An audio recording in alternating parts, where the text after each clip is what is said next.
ঝাঁঝালো ধোঁয়ায় কটু গন্ধে সবাই থকথক করে কাশতে থাকে। রাজু এবারে ঘুরে আলখাল্লা পরা থাকা মানুষদের দিকে তাকালো। তাদের দিকে তাকিয়ে প্রচণ্ড ক্রোধে হাতের একটা ঝটকা দিতে মানুষগুলো লুটোপুটি খেয়ে প্রচণ্ড বেগে পেছনে ছুটে গিয়ে দেয়ালে আছড়ে পড়ে। রাজু তাদের দিকে তাকিয়ে বলল, সাফাখাত, সাফাখাত কোথায়? মেঝেতে পড়ে থাকা সাফাখাত কোনো মতে উঠে দাঁড়ালো। রাজু তার দিকে কিছুক্ষণ স্থির দৃষ্টিতে তাকিয়ে রইল।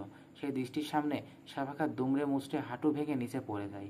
রাজু খুঁড়িয়ে খুঁড়িয়ে কাছে গেল, পা দিয়ে তার মাথাকে ধাক্কা দিয়ে সোজা করে বলল, আমি তোমাকে পা দিয়ে পিষে ফেলবো, মানুষ যেমন করে একটা বিষাক্ত পোকাকে পিষে ফেলে। সাফাকাত হাত জোর করে বলল, ক্ষমা চাই, ক্ষমা চাই, ক্ষমা করো আমাকে। রাজু হিংস্র মুখে বলল, মিলিয়াকে খুন করেছিলে কেন? সাফাকাত মাথা নিচু করে কাপা গলায় বলল, আমি খুন করেছিলাম। কেন খুন করেছিলে? সাফাকাত মাথা নাড়ল, জানি না, জানি না, আমি জানি না। তুমি পুলিশের কাছে যাবে, খুলে বলবে সব কিছু। বলবো, আমি বলবো। রাজু হাসলো, বলল, আমি জানি তুমি বলবে। আমি যদি চাই তাহলে এখন তোমার নিজের চোখ খুলে ফেলবো। যদি চাই তুমি তাহলে এখন গলায় দড়ি দেবে। কিন্তু আমি তোমার গলায় দড়ি দিতে চাই না সাফাকাত। আমি তোমাকে বাঁচিয়ে রাখতে চাই বিচারের জন্য, বুঝেছ? সাফাকাত হাঁটু ভেঙে দাঁড়িয়ে থেকে বলল, বুঝেছি, আমি বুঝেছি। রাজু তার হাতের মশালটি বেদির দিকে ছুঁড়ে দেয়। সামনে থাকা তরলগুলোর হঠাৎ করে আগুন ধরে যায়। দাউ দাউ করে আগুন ছড়িয়ে পড়তে থাকে। রাজু কুসুমকে ধরে বলল, চলো কুসুম, আমরা যাই, আমাদের কাজ শেষ। চলেন যাই ভাইজান, আমার নাম রাজু, চলেন যাই রাজু ভাইজান। রাজুকে ধরে ধরে কুসুম বাইরে নিয়ে যেতে থাকে।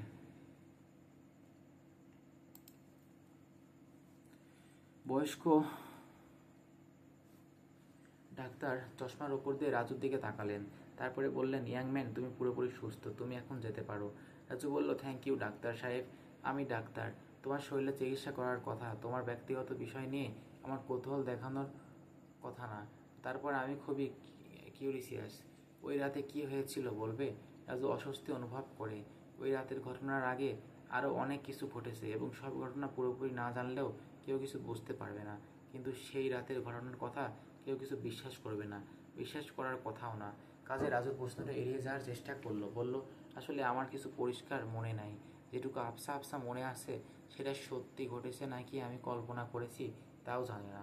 বয়স্ক ডাক্তারের পাশে দাঁড়িয়ে থাকা কম বয়সী সহকারী মেয়েটি বলল, স্যার, ওখানে যারা ছিল তাদের সবার শরীরে হ্যালোসিনেজিক রিএজেন্ট পাওয়া গেছে।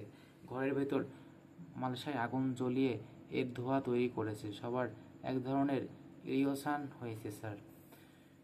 বয়স্ক ডাক্তার তার সামনে রাখা কাগজটার দিকে তাকিয়ে বলল, হ্যাঁ, সেটা দেখেছি। কিন্তু পুলিশ বলেছে সেখানে একটা কোল্ড স্টোরেজ একটা ডেড বডি পেয়েছে। সেখানে ব্ল্যাক আর্ট চর্চা হতো, হিউম্যান স্যাক্রিফাইসের প্রমাণ আছে। রাজু বলল, আমি পুলিশ রিপোর্টটা দেখি নাই। পুলিশ আমাকে জিজ্ঞাসাবাদ করেছে, আমি যা জানি বলেছি। বয়স্ক ডাক্তার হতাশায় মাথা নাড়লেন, বললেন, একসময় বইপত্রে পড়েছি ওয়েস্টার্ন ওয়ার্ল্ডে এই ব্ল্যাক আর্টের চর্চা করে। আমাদের দেশেও যে এগুলো হতে পারে। সহকারী মেয়েটি বলল, স্যার, এটা গ্লোবালাইজেশনের যুগ, যেটা ওয়েস্টার্ন ওয়ার্ল্ডে আসে সেটা আমাদের এখানেও চলে আসে। বয়স্ক ডাক্তার বললেন, বেছে বেছে শুধু খারাপ জিনিস কেন আসে, ভালো জিনিসগুলো কেন আসে না? রাজু দুর্বল হয়ে বলল, ভালো জিনিসগুলো নিশ্চয়ই আসে। বয়স্ক ডাক্তার হাত দিয়ে পুরো ব্যাপারটা উড়িয়ে দেওয়ার ভঙ্গি করে বললেন, যাই হোক ইয়াংম্যান, তুমি এখন বাসায় যেতে পারো। আশা করছি এরকম ঝামেলায় তোমাকে আর পড়তে হবে না।